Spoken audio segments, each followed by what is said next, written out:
ஒரு நாட்டோடைய அதிபரை கொலை செய்கிறதுக்கு 600க்கும் மேற்பட்ட முயற்சிகள் நடந்திருக்கு அப்படின்னா உங்களால் நம்ப முடியுமா? ஆமாங்க. 1926ல் கியூபாவில் பிறந்த இவர் ஒரு சாதாரண அரசியல்வாதியாக மட்டும் இல்லாமல் இளைஞராக இருக்கும்போதே பல போராட்டங்களில் ஈடுபடுறாரு.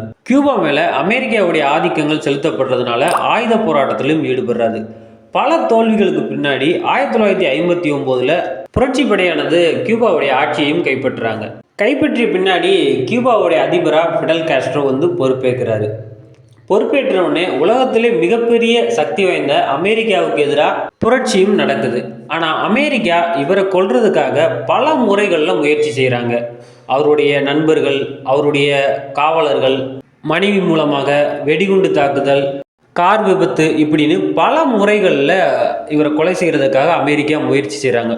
உலகத்திலேயே ஒரு மனிதனை 600க்கும் மேற்பட்ட கொலை முயற்சிகள் நடந்துச்சு அப்படின்னா அது ஃபிடல் காஸ்ட்ரோவுக்கு மட்டும்தான்.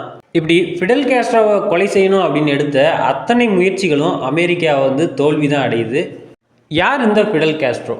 ஏன் அமெரிக்கா 600க்கும் மேற்பட்ட முறைகளில் இவரை கொலை செய்யணும்னு நினைக்கிறாங்க? பார்க்கலாம் அடுத்த ஒரு பதிவில்.